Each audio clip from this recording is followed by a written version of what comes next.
Boleh nggak sih ceritain sedikit latar belakang kakak sebelum menjadi musisi sampai sekarang sudah menjadi musisi nih? Di SMA, sampai di SMA, nah guru piano saya itu lulusan Jerman. Nah dia lihat saya itu, wah kayaknya, wih bagus kamu mas. Nah, kalau kamu ke Jerman mau nggak katanya gitu. Terus saya bilang boleh deh, saya bilang gitu kan. Nah itu dia suruh saya les Jerman. Nah dari SMA 1 memang waktu di sanksi itu udah ada bahasa Jermannya. Nah jadi udah itu saya les Jerman tuh. Les Jerman selama 3 tahun tuh SMA 1 sampai SMA 3. Nah belakangan udah intensif deh karena kan udah mau berangkat, udah deket-deket mau berangkat. Nah waktu itu guru saya udah persiapin saya khusus untuk ke sana ini pianonya itu. Jadi sampai di sana saya tetap harus ambil bahasa 3 tahun, 3 bulan. Walaupun di sini saya les di Goethe Institute udah 3 tahun, di sana tetap harus ambil bahasa 3 bulan tetap. Jadi setelah selesai 3 bulan baru saya masuk kuliah. Gitu. Nah udah di sana udah enak lah. Tapi saya satu hari latihan 8 jam loh. Tapi enggak latihan 8 jam terus enggak. 2 jam berhenti, 2 jam minum, 2 jam nanti mandi, 2 jam nanti masak atau apa gitu kan. Inilah 2 jam gitu. Sampai ininya biru-biru, ujung jarinya biru-biru. Nah itulah, itu dukanya itu yang nggak enak ya itu. Tapi kalau misalnya kalau udah main udah hilang rasa itunya, udah hilang, udah kayaknya udah kebawa ke sana gitu. Tapi pokoknya ya buat adik-adik, misalnya kalau sekarang udah les piano nih, jangan berhenti deh, jangan nggak enak atau apa. Kalau menurut saya sih menjanjikan ya, karena murid datang kita ngadar, murid nggak datang kita boleh istirahat kan. Oke, sekarang boleh untuk Kak Christian Bom, pertanyaan yang sama. Jujur, saya nggak pernah minta atau mengebayangin seperti ini. Tapi yang saya terima itu luar biasa banget. Saya beruntung banget. Saya terima tanggung jawab berupa membangun sebuah komunitas, akun, you name it lah, Indo Musikgram. Dari nol sampai sekarang, itu dalam waktu yang cepat banget. Dan berapa bulan dari saya bikin Indo Musikgram itu, saya langsung diundang sama ADMS ke rumahnya untuk makan malam. Saya diajak meeting sama Giring sebelum jadi kayak sekarang ya, Giring vokalis Niji. Saya ketemu Glenn Fredly dan saya collab sama Kevin Aprilio, anaknya ADMS, dan semua orang menerima saya seperti udah saya itu orang lama di industri. Dan content creator tadi saya cerita ya, saya dapat berapa dari ngajar gitu loh, sebulan ya 2,5, 3 kadang ya. Dan tiba-tiba dari saya bikin musik di sosial media, di Instagram gitu, kayak video tadi lah yang kalian tonton itu saya tuh disponsorin oleh jam tangan Wish. Jamnya dikasih, jumlahnya banyak, harga jamnya jutaan, saya dikasih bayaran juga. Dan apa ya, saya ngerasain yang nggak pernah saya rasain dulu. Saya nggak nyangka akan sampai ke titik seperti ini gitu loh. Bahwa, dan fast forward biar nggak kelamaan. Fast forward, saya hari ini karyawan saya udah 28. Perusahaan saya 2 di Indo Musik dan 1 di Acuan Entertainment. Artis saya mungkin teman-teman tahu, ada Jebung dan Alsa. Mereka lagi lumayan terkenal di TikTok sekarang. Jebung top 10, top 5 kadang-kadang di top podcast Indonesia, dan Alsa kemarin singlenya baru aja tembus 3 juta stream. Apa 2 juta ya? Pokoknya 2 juta atau 3 juta saya lupa. Pokoknya lumayan lah di Spotify kalau dilihat. Dan Indo Musikgram ya, ini bukan tahun terbaik kami lah kalau di Indo Musikgram, tapi kami surviving. Dengan 20-an tim saya, kami berusaha untuk survive dengan terus berinovasi dan terus menjadi berusaha untuk menjadi wadah dan media informasi musik yang baik untuk teman-teman semua. Dan saya saat ini bekerja dengan lebih dari,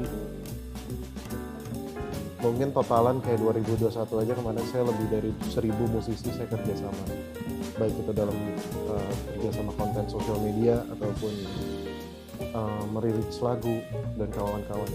Jadi ya agak kompleks ya, tapi intinya sih dulu saya siswa saya mahasiswa musik, lulus saya pengajar, tiba-tiba 2014 ke sekarang tuh udah kayak tiba-tiba diajak Avengers gitu loh, mungkin rasanya kayak tiba-tiba lo ketemu Tony Stark, terus kayak ya mungkin tiba-tiba berubah aja semuanya gitu. Dan yang saya sadar sih tanggung jawab yang berasa banget itu tanggung jawabnya makin besar, karena sekarang nggak bisa ngasal lah kayak dulu. Apakah kakak punya tips and trick kalau kita mau menjadi akuntan atau auditor, atau tips supaya pekerjaan yang kita impikan dapat tercapai? Sama seperti yang tadi sudah dikatakan oleh narsum-narsum yang lain juga gitu ya. Untuk melakukan pekerjaan yang atau menekuni profesi yang ingin kita tekuni, tentunya pertama kali kita harus tahu passionnya kita apa, kita maunya apa, kita tertariknya apa gitu ya. Itu dulu gitu, karena itu yang menjadi dasar gitu. Kalau kita suka, apapun kita akan lakukan gitu ya.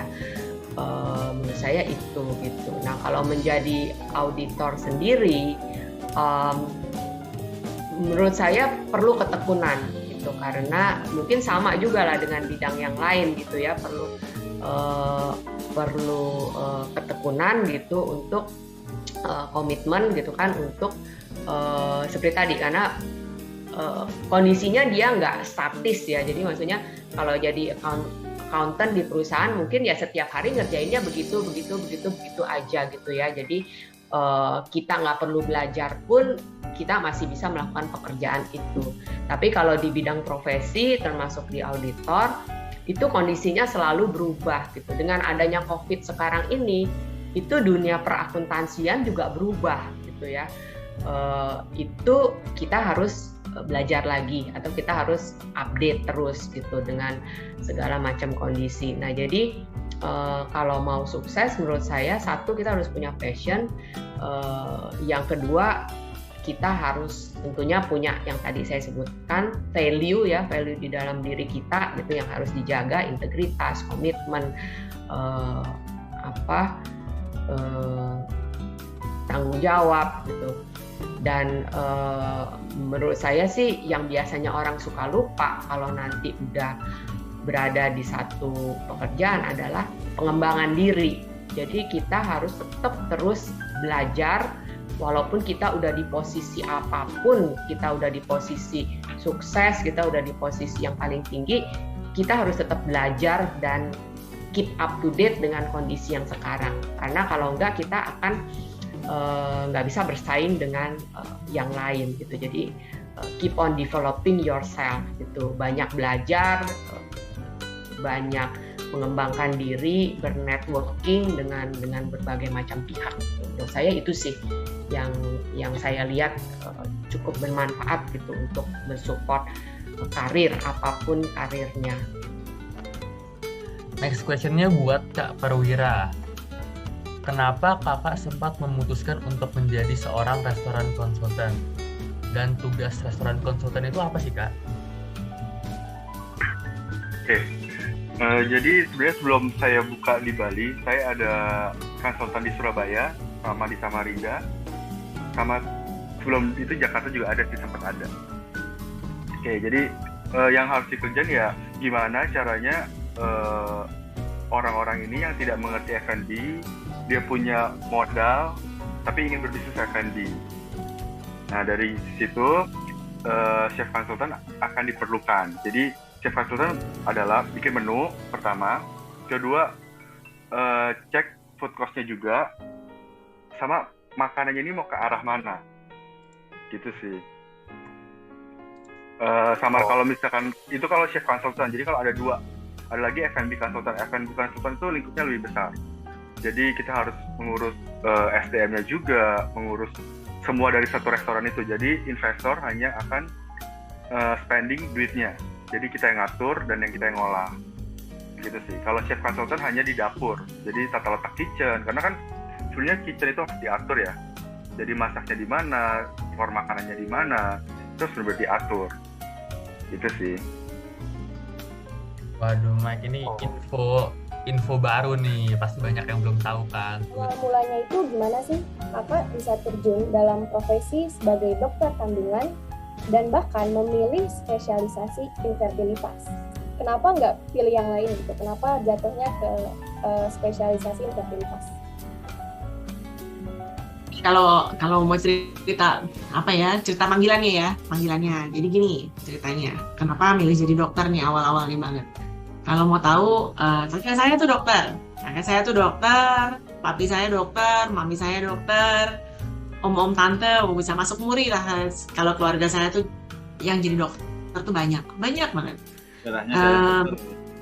Iya, boleh dibilang begitulah Pak. Karena kalau dilihat dari sisi ibu saya, ayah saya, itu semua dokter. Tapi biasalah kita sebagai remaja tuh justru nggak kepengen banget ngikut jadi orang tua. Meskipun semua orang kalau dari kecil, nanti kalau udah gede jadi dokter ya, waduh kayaknya bete amat. Bete banget, nggak kepingin. Kita kepinginnya malah yang keren-keren lah, jadi arsitek, jadi macam-macam yang keren-keren. Yang jauh lebih bagus lah gitu ya, kita berpikirnya gitu. Gak kepengen banget, pokoknya namanya jadi dokter adalah pilihan terakhir. Terus kakek saya bawa saya Pak, kakek saya tuh ajak jalan-jalan. Dia bilang kita tuh jadi dokter, hidup tuh akan cukup makan, cukup pakai, cukup jalan-jalan bisa, tapi ya nggak bisnis kelas, ekonomi kelas. Mau makan apa aja bisa, meskipun nyari voucher diskon gitu. Tapi artinya semua bisa. Tapi bukan tujuannya cari uang. Itu dulu harus satu. Terus kakek saya ajak saya jalan-jalan. Kebetulan kakek saya nih tinggalnya di Semarang. Terus beliau tuh ajak jalan-jalan makan soto. Ternyata tuh, wah Pak Soto tuh seneng, sayang sama kakek saya. Wah pokoknya perlakuan spesial nih. Zaman dulu ya. Wah, Pak Dokter tuh rasanya terhormat sekali gitu. Kemudian, makan soto. Tukang sotonya tuh nggak mau dibayar, Pak. Nggak mau dibayar. Udah selesai, waduh terima kasih. Udah selesai pulang, kakek saya cuma bilang, itu pasien saya. Dia nggak bilang kalau ini pasiennya, selalu gratis, gini-gini, nggak. Cuma dia bilang, itu pasien kita. Bahwa dia sedemikian terima kasihnya bayar soto. Udah, oke, kita jalan lagi nih ceritanya. Kakek saya tuh orangnya modis, orang sekolah Belanda zaman dulu. Kalau jahit baju tuh di tailor, pakainya beritel, wah pokoknya zaman dulu banget deh. Terus dia pergi lagi ke tailor, ukur baju, jahit baju kan. Kalau zaman dulu nggak boleh beli kemeja nih, jahit, mejanya itu jahit. Nah, udah. Terus lagi-lagi baju. Nanti om saya antar gitu kan. Saya pikir kenapa panggil om nih gitu kan. Padahal bukan keluarga. Oh ya namanya itu. Ternyata lagi-lagi si opa saya bilang, itu pasien kita. Jadi baju pun dikasih ternyata. Jalan lagi ke tempat tukang potong rambut. Potong rambutnya paling terkenal di Semarang dulu. Salon paling hebatnya lah. Lagi-lagi, potong, selesai kakek saya cukur, lagi-lagi tidak dibayar. Nah rupanya kakek saya hari itu lagi show off sama saya. Dia lagi show off, ngasih lihat how thankful they are with him. Jadi dari orang yang kecil, orang yang tanda kutip penjual soto, sampai orang yang artinya lumayan, itu berterima kasih sama beliau. Dan terima kasih itu kan nggak semuanya harus dibayarkan dengan uang.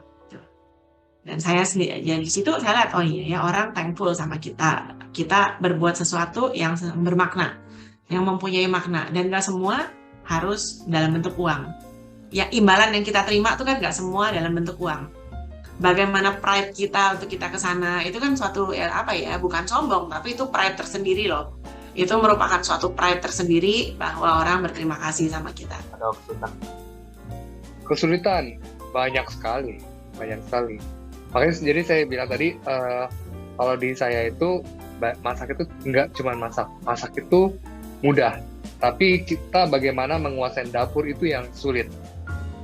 Misalkan menjaga stok selalu fresh, kebersihan, lalu apalagi ya, memanage stok, terus kita bisa cost calculating, supaya kita tahu apa yang kita jual ini tidak rugi. Itu yang sulit gitu. Jadi kalau untuk memasak, untuk masak aja ya itu gampang, tapi ya untuk belajar bagaimana memanage itu yang sulit.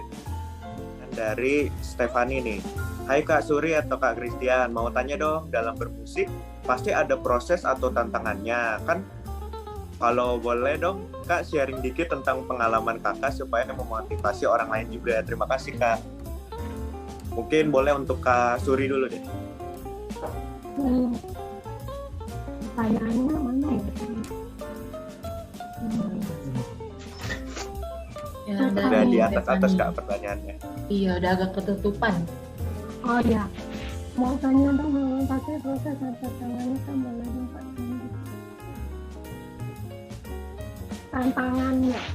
Tantangan dalam bermusik pasti ada proses atau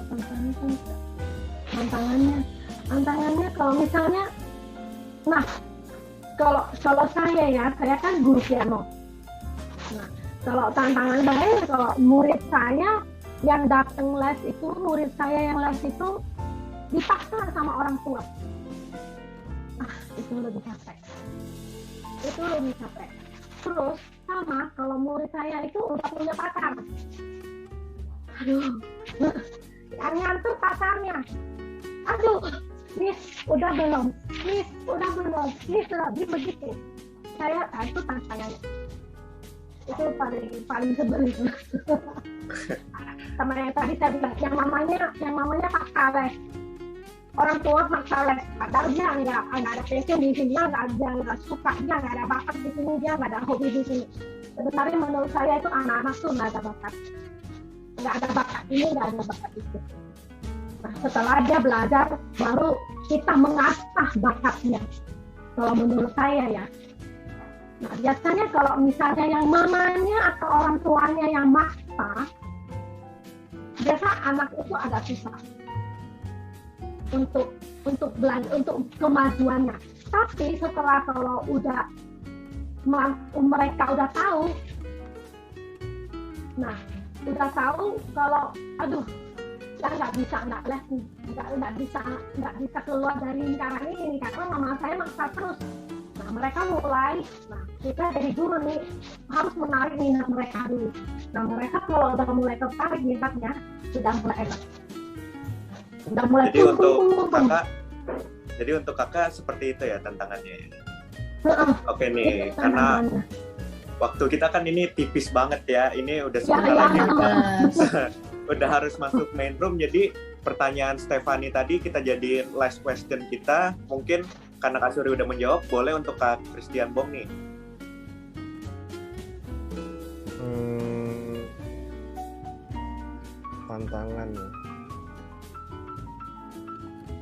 Tantangannya ya kalau omsetnya lagi jelek. Kan saya sekarang pengusaha ya. Tantangannya ya ketika ada yang baru, yang lebih keren, lebih diperhatikan, lebih seru dibanding apa yang lagi saya lakuin. Dan karena saya udah bertanggung jawab ya sekarang ya. Setiap bulan kan saya nggak gaji orang ya, 28, dan bukan yang kecil-kecil juga gitu loh. Bukan yang main-main lah, angkanya lumayan sampai yang 2 digit juga ada gitu kan employee saya. Dan ketika misalnya kita kan nggak bisa ngatur kita nggak bisa ngatur omset itu kan kita hanya bisa berusaha. Yang pasti sama kan pengeluaran ya, bahkan kadang nggak sama lagi. kalau lagi ada pengeluaran tidak terduga gitu loh. Kalau kalian udah biasa ngurus rancangan anggaran, pasti kan udah tahu ya bahwa biasanya kita selipin 10% biaya tidak terduga. Nah di saya tidak 10%, kadang-kadang 20%, kadang-kadang 30%, kadang-kadang 50%. Jadi tantangannya itu yang paling real di saya. Saya sekarang sih jujur, saya lagi di titik yang nggak dreamy banget sih hidupnya. Saya lagi di titik yang realis banget. Jadi kalau lagi ngomongin lagu, kalau dulu mungkin saya akan mendengarkan, wah gimana lagu itu bisa didengarkan oleh penonton, gimana lagu itu bisa dinikmati oleh orang. Kalau sekarang lagu berapa duit bikinnya dan berapa duit yang bisa kita dapat dari bikin lagu itu sih.